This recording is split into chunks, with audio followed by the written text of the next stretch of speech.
Hello guys, welcome to my YouTube channel. आज हम जानेंगे बारिश के मौसम में क्या खाएं और किन चीज़ों से करें परहेज़। आइए बारीकी से जानें। बारिश आती है तो सब कुछ धुला और हरा भरा नज़र आने लगता है। गर्मा गर्म चाय और पकौड़े का स्वाद इसी मौसम में आता है। लेकिन यह मौसम अपने साथ कई तरह की स्वास्थ्य संबंधित परेशानियां भी लाता है। इस मौसम में कई तरह के संक्रमण और एलर्जी हो सकती है। खास तौर पर भोजन और पानी जनित बीमारियां इस समय बहुत होती है। अगर ध्यान न दिया जाए तो पाचन तंत्र पर भी इसका बुरा प्रभाव पड़ता है। इस मौसम में क्या खाएं और क्या नहीं, इसे लेकर आयुर्वेद में काफ़ी कुछ कहा गया है। आइए जानते हैं। पत्तेदार सब्जियां जैसे पालक, बथुआ और सरसों का सेवन इस मौसम में नहीं करना चाहिए। इसकी मुख्य वजह यह है कि इस मौसम में साग में सबसे ज़्यादा कीड़े और बैक्टीरिया पनपते हैं। खास तौर पर सैलड या कच्ची सब्जियां इस मौसम में बिल्कुल भी नहीं खानी चाहिए। अगर साग खाना ज़रूरी ही हो तो पहले इसे अच्छी तरह धो लें। इसी तरह पत्ता गोभी में कई लेयर्स होती हैं। इससे कीड़ों और बैक्टीरिया के छिपने की जगह आसानी से मिल जाती है। इसलिए बरसात में पत्ता गोभी खाने से मना किया जाता है। कच्ची सब्जियां और सैलड्स तो इस मौसम में बिल्कुल ना खाएं, क्योंकि वे जल्दी खराब होते हैं। फलों को काटने के तुरंत बाद खा लें। इन्हें काटकर देर तक न रखें। सब्जियों को भी देर तक काटकर ना रखें। बरसात में बैंगन जैसे ही फूल और फल आने लगता है, इसमें कीड़ा भी लगने लगता है। ये कीड़े इस तरह पौधे पर हमला बोलते हैं कि लगभग 70% तक बैंगन नष्ट हो जाता है। इसलिए बरसात के मौसम में बैंगन खाने को मना किया जाता है। टमाटर या शिमला मिर्च में कुछ क्षारीय तत्व पाए जाते हैं।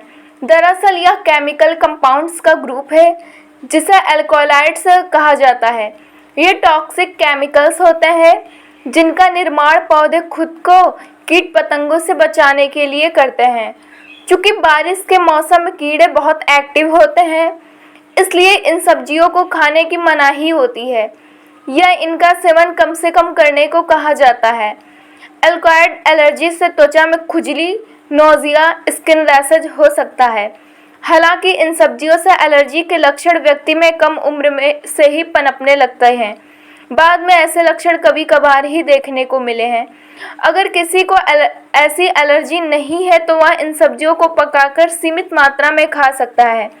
इन्हें कच्चा या सैलेड में काटकर खाने से इस सीजन में बचना चाहिए। मानसून में पाचन क्षमता कमज़ोर होती है।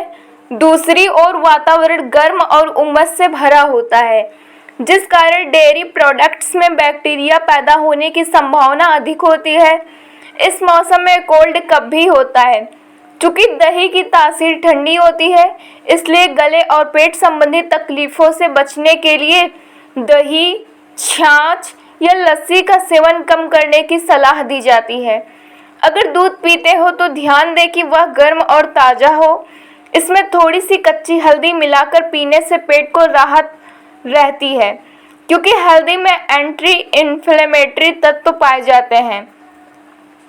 इस मौसम में पाचन तंत्र धीमा हो जाता है, इसलिए फर्मेंटेड फूड जैसे इडली, डोसा, जलेबी, दही बड़ा जैसी चीज़ें खाने से मना किया जाता है। अगर कभी कभार खाएं भी तो साथ में प्रोबायोटिक जरूर लें, जिससे शरीर में अच्छे बैक्टीरिया पनप सके। तली भुनी चीज़ें भी इस मौसम में खाने से परहेज करना चाहिए, क्योंकि ये भी पाचन तंत्र पर ज़्यादा दबाव डालती हैं।